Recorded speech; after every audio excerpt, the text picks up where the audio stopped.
Hello and welcome to Review the Light. Today we're going to take a look at the new Olight ST25 Baton. So I haven't even opened this up yet, so you're going to be experiencing it today for the first time with me here. So it's kind of exciting. Let's take a look. So it comes in this pretty fancy packaging. You can see the light is well displayed here. I really like Olight's packaging. Maybe not the most important feature of Olight, but it is fun. Some stats down here. We're showing max 550 lumens, 200-hour runtime maximum, throw of 130 meters. It says it's powered by 2 AA batteries down there.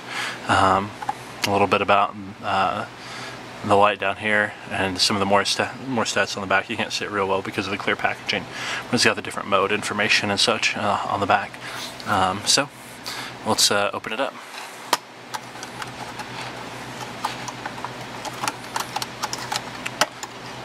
Like a little puzzle you get here. So up in the top, where all the accessories are stashed, got a couple of spare O-rings there, which is always nice. Those wear out after a while if you're using your light much. Some Olight flyers, various other products of theirs. Instruction manual. We'll keep that around just in case it ever is desired. Lanyard, pretty standard design here, button in the middle, some Olight logo.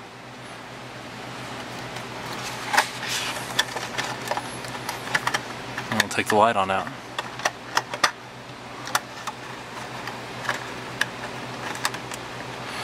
If I can decipher the puzzle here.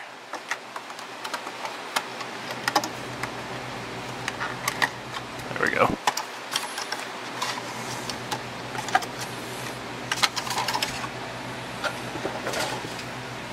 Alright, so here we've got the ST25 out of its packaging.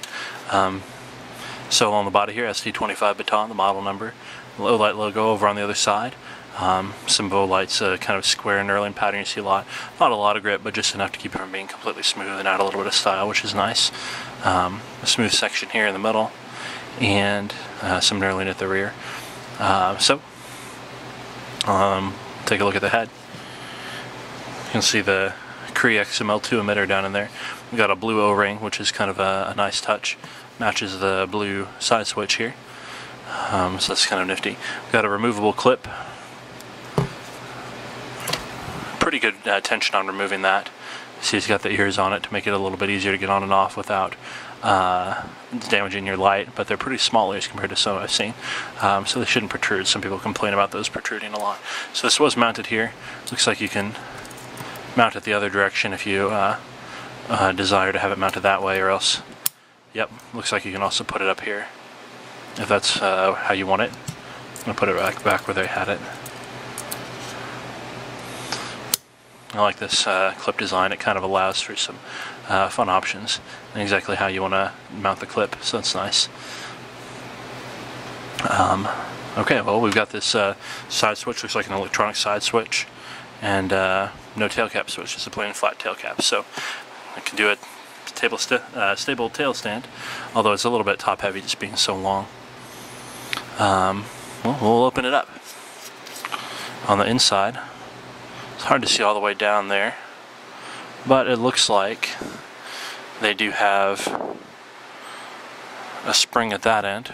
I'll find out in a moment. Nope, no spring. It's just solid at that end, so there's a spring here to make a connection with the negative portion of the battery. Threads, square, knurled.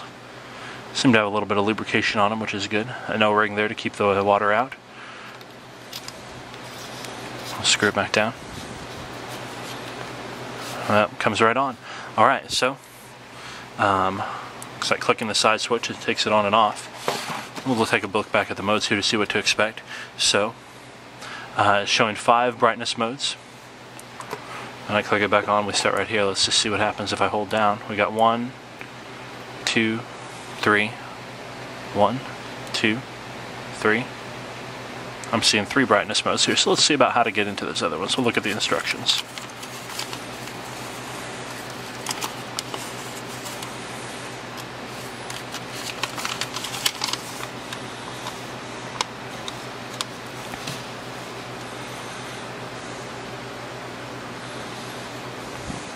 Well, so this is going to be fun to decipher. I got kind of a treasure map here, it looks like. So from off, looks like one click goes to the memorized brightness, it says. Holding takes you straight to Moonlight. Okay, so that would be the lowest brightness setting. I'm not sure if you can even see that on the camera really well. You can kind of see it looks like on my view screen here. But that is extremely dim. I think they rated that at 0.5 lumens, and I believe that's pretty small. Or it says from off, 2 clicks get you into turbo. So there's the turbo brightness there.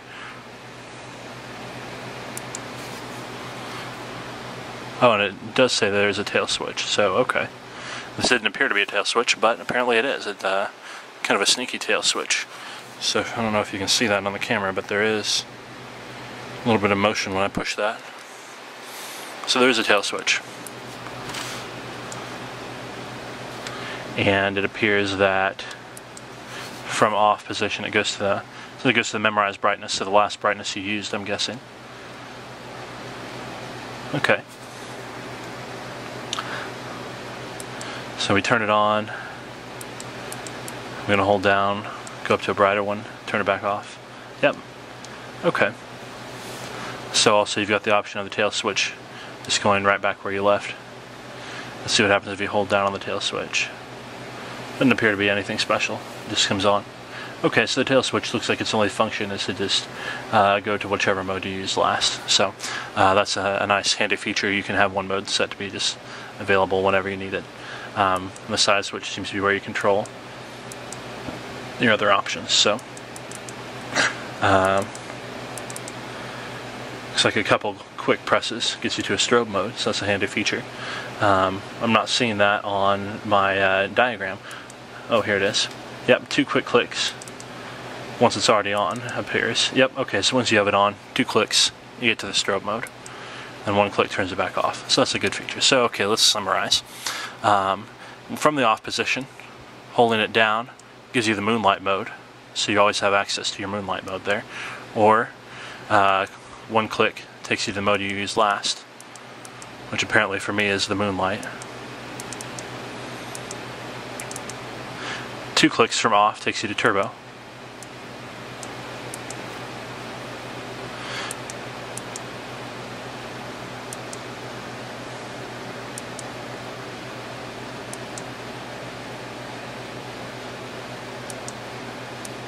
And then when it seems like when you're in the turbo or the Moonlight, to get back to the regular positions, you hold down.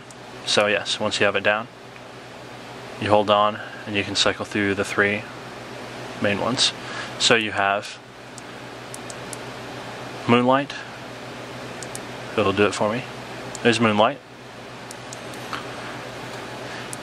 Turbo with 2 quick clicks there.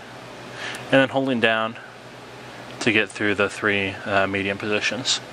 And whenever it's on, strobe. So there you go, you just learned the user interface with me. A little bit more complicated than some, but I think with a little practice, I like the idea of having instant access to the Moonlight or the turbo whenever you like. So yep, some pretty good features here. And now we'll take it outside and see how it does. Hello and welcome back to Review the Light. We've got the Olight ST25 Baton outside in my backyard, so let's see how it does. Fire it up, it comes on in the last mode we used, looks like medium mode. Let's shine it around a little bit. Fence, grass, garage, you get the idea. There's medium. We'll cycle through. We've got high. See a lot more coverage. You get kind of a good idea. It's kind of a narrow field of view, pretty well focused for such a small light. And here's low. There's some spill. It's kind of hard to see on the camera, but it is there. That's low mode.